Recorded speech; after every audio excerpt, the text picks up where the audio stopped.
はい、皆さんこんにちは。今日はですね、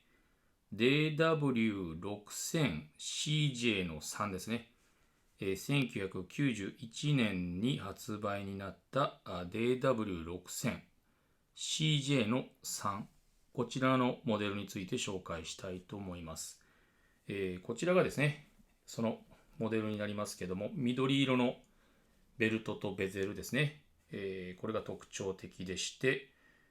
通称ですね、F1 と呼ばれていました。1991年の発売ですので、今から30年前ぐらいの時計なんですけども、こうやって、今もですね、動いているという状態になっています。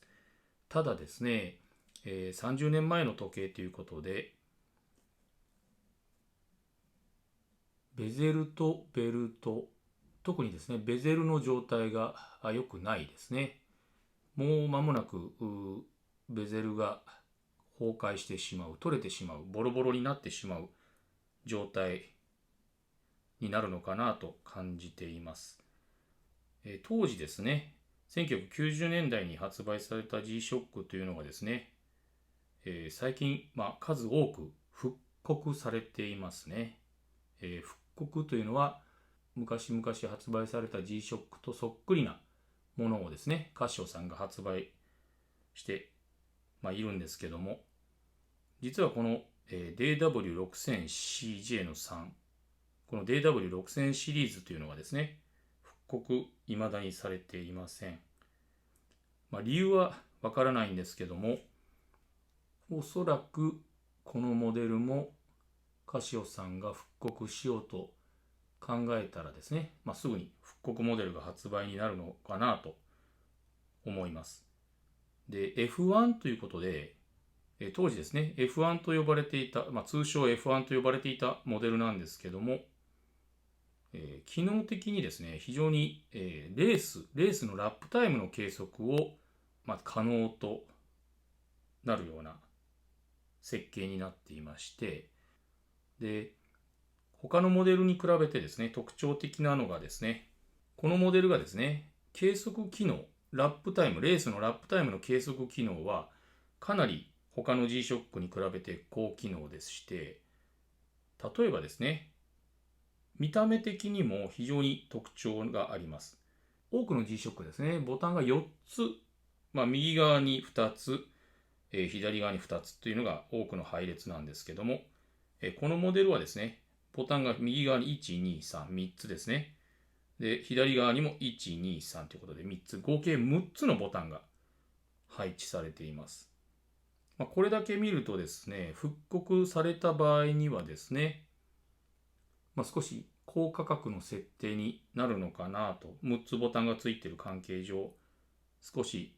高めの価格になるのかなと、予測されますけども、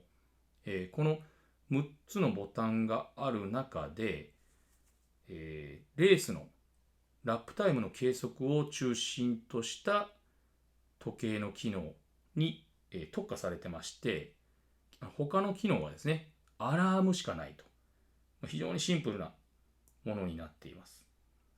時間を確認する機能、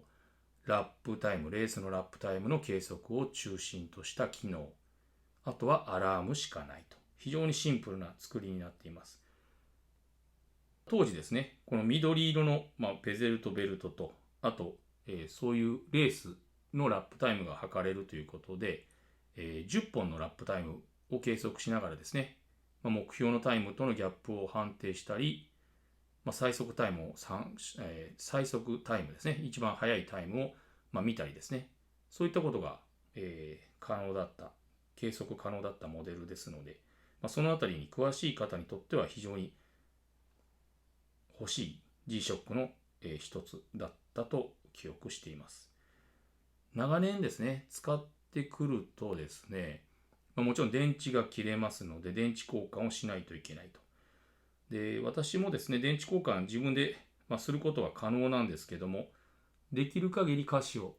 さんへ電池交換に出すことをお勧めしています。よくあるのはですね、このガラスの中に、水分、ガラスの内側にですね、水分が入ってしまって、ガラスが曇ったりすることもあるようですし、自分で電池交換した場合にはですね、そのようなことを避けるためにも、メンテナンスはカシオさんへ出すというのを私はお勧めしています。で、このモデルはですね、古い、30年ぐらい前のモデルということで、このガラスの縁というんですかね、円周上に白い曇りのようなものが出てますよね。これ諸説あるんですけども、中の、塗料が白濁したものだとかですね、水分が入ったものだとかいろんなことを、おっしゃっている方がいらっしゃるんですけども、こうなってくるとなかなか当時の見た目そのまま維持するというのは難しくてですね、少しこの G-SHOCK っていうこの、ショックレジストというマークのあたりもですね、少し白くなってしまっているということになっています。30年前の時計ということを考えるとですね、非常に長持ちしてくれているなと、当時のですね、見た目を維持してくれているなということで、非常に大切にしている G-SHOCK なんですが、以前ですね、DW の 5000C の 1A を紹介したときにですね、お話ししましたように、このベルトを伸ばすとですね、この時計もベゼルの割れが出てきてしまっています。見えますかね？こちらですね、ベルトを伸ばすとですね、ベゼルが割れていくのが、このネジのあたりから浮いてくるんですけども、割れるんですけども、今、ほとんど割れが始まっているような状態ですよね。で、こちら側もですね、右側も、こうやってベルトを、かなり割れがベゼルの、わかりますかね？こ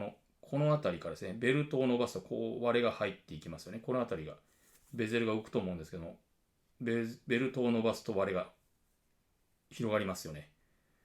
このようにですね、やっぱり古いモデルというのは、ベゼルがまず最初に割れて取れてしまうというのが、実はこの G-SHOCK の、オールドモデルと呼ばれる G-SHOCK の、宿命というか運命ということになっています。で、以前の動画でも紹介したんですけども、G-SHOCK は防水機能は大変優秀なんですけども、水洗いはしない方がいいということで、私は水洗いでのメンテナンスはやめましょうということで皆さんにお勧めしています。で、過去の動画のですね、また見てもらうと、過去の動画を見てもらうと、無水エタノールというものを使って私は汚れを取っているので、参考にしてもらえたらいいかなと思います。で、ベルトの方はですね、やはりかなり丈夫でして、未だにつけ心地もいいですし、このモデルについてはですね、有感もしっかり、昔の状態を維持していると。ベルトは丈夫で、このベゼルですね、この時計の本体を覆っているこのベゼルという部品がですね、割れてしまうと、先に壊れてしまうというのが、オールド G-SHOCK の宿命なのかなと思います。で、少し文字盤の紹介をしますとですね、ここに見えますかね、ターゲットという文字と、ベストという文字が出てますよね。先ほどお話しした、ラップタイムのところですね。ラップタイムの、ラップタイムのこのターゲットとベスト、この辺りで表示させていくんですけども、非常にですね、機能的には絞られた G-SHOCK ということで、当時、F1 モデルと言われてたこともあってですね、私もこのモデルを手に入れた時には非常に嬉しかったことを覚えています。この緑のベゼルですね、あとベルトも非常にかっこいい G-SHOCK だと思いますし、この G-SHOCK という文字ですね、文字のゴールドというか黄色というか、その色とですね、グリーン、あと黒の文字盤というのが非常にマッチしていて、大切にしたい G-SHOCK なんですけども、先ほどお話しした通り、ベゼルがもうベルトを伸ばすとですね、割れてくる、割れが広がるような状態ですので、腕に取り付けて、使用していくとですね、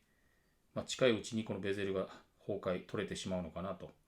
いうことで、残念な気もしますが、大切にしていきたい G-SHOCK の一つになります。皆さんもですね、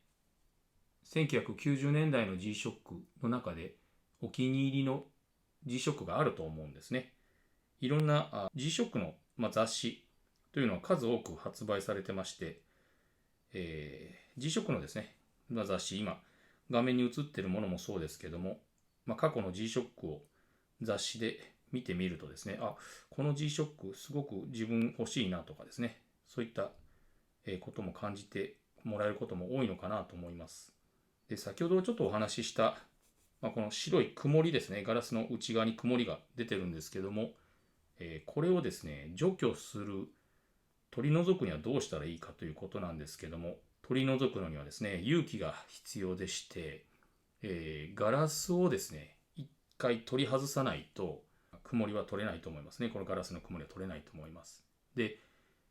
どうやって取るかというとですね、裏蓋を外しまして、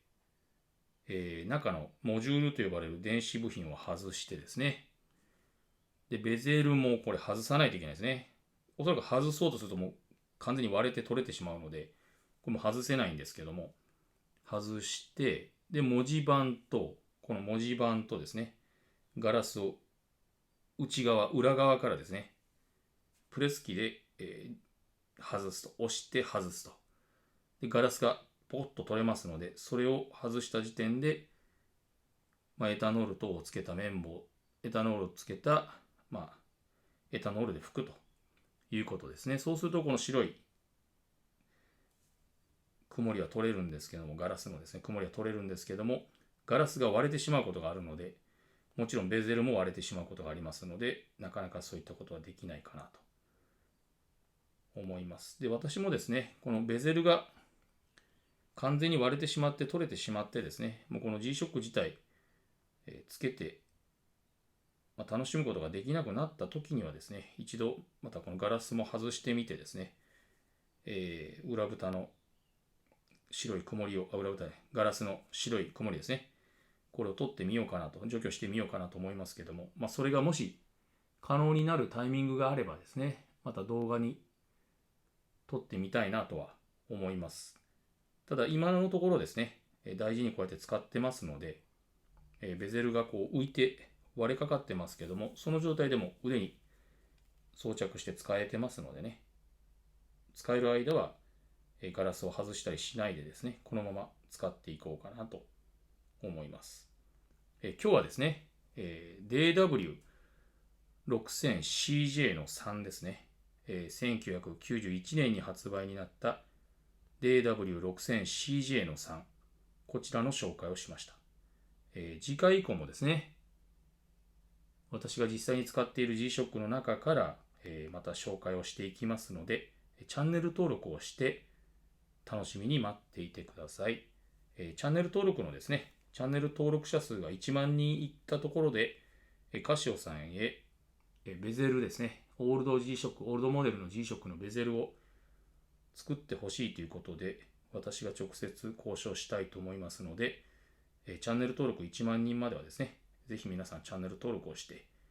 もし役に立ったという動画があれば、高評価のボタンも押してもらって、あとは、ベルマークっていうんですかね、ベルマークを押しておいてもらうと、新しい動画がアップされた時には通知が行くようなので、皆さん一緒にですね、この G-SHOCK 楽しんでいけたらなと思います。皆さんの中にですね、この1990年代、1980年代の G-SHOCK で、この G-SHOCK が私は一番お気に入りなんだということがあれば、またコメント欄で、知らせてもらえるとですね、皆さん、自分もそうだな、あの G-SHOCK が欲しいよなとか、あの G-SHOCK お気に入りなんだよなということで、懐かしく感じる人もいれば、これから手に入れたいなという時にはですね、どういったところを注意して気をつけてですね、古い G-SHOCK、オールド G-SHOCK を手に入れればいいのかっていうのもですね、視聴者の皆さんからアドバイスもらえるかもしれませんので、コメント欄にもですね、どんどん書き込んでもらって、日本語でも英語でも、インドネシア語でも、ロシア語でも何でも構いませんのでね、書いてもらって、皆さんと一緒に盛り上がっていきたいと思います。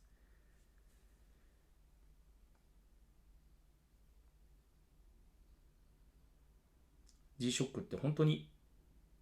デジタル時計としてはいい時計だと思いますね。それではまた次回お会いしましょう。